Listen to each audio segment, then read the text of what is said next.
Dr. Sleep is the latest Stephen King adaptation to hit the big screen. Mike Flanagan directs, who did a solid job with another King adaptation, Gerald's Game, just a couple of years ago. Dr. Sleep also happens to be the sequel to The Shining, with Ewan McGregor starring as an older Danny Torrance. Traumatized from his experience at the Overlook Hotel, Danny repressed his psychic ability to shine for years, now being forced to use these powers again when a new supernatural threat, Rose the Hat and the True Knot, threaten the life of a young girl with a powerful ability to shine. The film also attempts to service both the Stephen King version of The Shining and Stanley Kubrick's iconic film adaptation of The Shining with Jack Nicholson and Shelley Duvall, which are two very different products as fans know. Now, Kubrick's version of The Shining is my favorite horror movie of all time. I love it. I've dissected and analyzed the film many times over the years, eating up all the different interpretations that come with the film. I personally follow the interpretation that it was all a dream, but that's just me. So when I heard that the Dr. Sleep film would incorporate iconography from Kubrick's The Shining, understandably I became very skeptical about how these elements would be handled.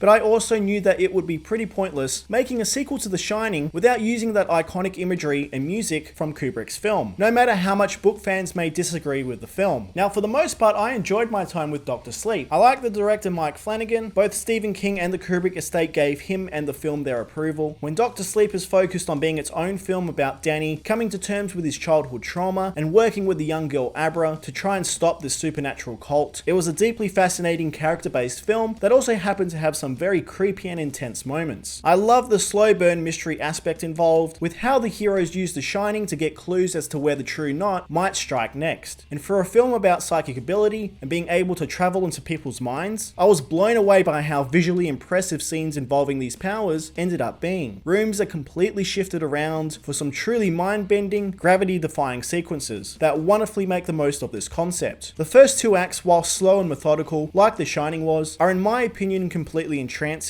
This is much more about creating a creepy mood and atmosphere rather than shoehorning in cheap jump scares. This, like The Shining, is a far more classy kind of horror. I found myself completely engrossed in the story, due in large part to the fantastic performances in the film and a haunting musical score from the Newton Brothers, which features plenty of throwbacks to the soundtrack of Kubrick's The Shining. Ewan McGregor, Rebecca Ferguson, and Kylie Curran are all absolutely wonderful. Ewan McGregor is solid as a recovering Danny Torrance, trying not to fall into the shoes of his father Jack Torrance, initially using alcohol to repress his trauma and ability to use The Shining. His journey falters a little bit in the third act, as we've seen in the trailers. Attention is shifted to the Overlook Hotel, where we relive some of the greatest hits from The Shining, but we'll come back to that. How Danny's journey gets resolved, however, is really quite touching and poignant for the character, and I really respected the way things wrapped up. Rebecca Ferguson in particular is just completely in her element as Rose the Hat, a fascinating new horror villain who eats up every scene that she's in. Although the story surrounding her is all completely supernatural, every scene with her is approached with grounded realism, making it all somewhat believable, and absolutely terrifying when the movie starts to show what she has to do to keep her powers. Kylie Curran is the real star as Abra though, the young girl with a very powerful connection to The Shining, who winds up being mentored by Danny on how to use the ability. I thought she was just fantastic, with some of the best line deliveries in the film, leading to some genuinely hilarious moments. She is a wonderful new talent to look out for. That all being said, I have to say the movie is weakened when it does get to the Overlook Hotel. As a fan of Kubrick's film, I adored the near perfect shot and set recreations. The attention to detail is staggering, where Danny relives a number of the greatest hits from The Shining. There are even scenes earlier in the film shot as subtle callbacks to The Shining. There's a scene where Danny has an interview with Bruce Greenwood, and the entire scene is shot almost identically to Jack Torrance's job interview in The Shining, with even the walls being painted the same color. It's incredible. I just wish that this attention to detail had been carried across when recreating some of the key roles from The Shining. The trailers show that the character Dick Hallorann returns in the film, played by a different actor, as Scatman Crothers is no longer with us. That's perfectly understandable, and the actor, Carl Lumbly, does a great job as Hallorann. However, and some very vague minor spoilers here, it's some of the more iconic roles that have been recast that I personally found distracting and took me out of the movie. I understand not having the budget for de-aging technology or not wanting to reuse old footage from The Shining, but when you have characters that were played by world-class, very famous and recognizable actors instead being played by someone else, it just comes across as someone doing a cheap cosplay or impersonation of that character, and that just took me out of the film. Aside from that, I really did love my time with Dr. Sleep when it was being a Dr. Sleep film. That's when it worked the best, at least for me. I am looking forward to seeing it again, even though I felt the handling of recreated moments from The Shining were inconsistent in quality. Although I appreciate the movie honoring the different interpretations of Kubrick's film, there's plenty of surprises in the film that should keep people entertained and curious. There's one young actor in the film who I genuinely had no idea would be in the film. What happens to to this actor is absolutely terrifying and brutal, but it was a wonderful surprise to see them show up. If you are squeamish and the idea of kids dying makes you very uncomfortable, then this movie will have some moments that might upset and disturb you. Dr. Sleep won't be for everyone, although I do believe that fans of The Shining and Dr. Sleep novels will appreciate how much effort has been put into creating a faithful adaptation. Fans of Kubrick's film like me, I imagine won't be as thrilled with some casting decisions, but it's undeniable how much effort has been put into recreating key moments and sets from that film. It'll be quite interesting once people start seeing Dr. Sleep and start reacting to those moments. Of all the Stephen King adaptations this year, I would say that this is probably the strongest and best of the lot. Casual horror fans may be wanting something a little more faster paced, but Dr. Sleep is absolutely worth having a go. Dr. Sleep gets an 8 out of 10 from me. Guys, I hope you like this review. If you want to see more reviews just like this one, stay right here for your mono fix. Bye guys.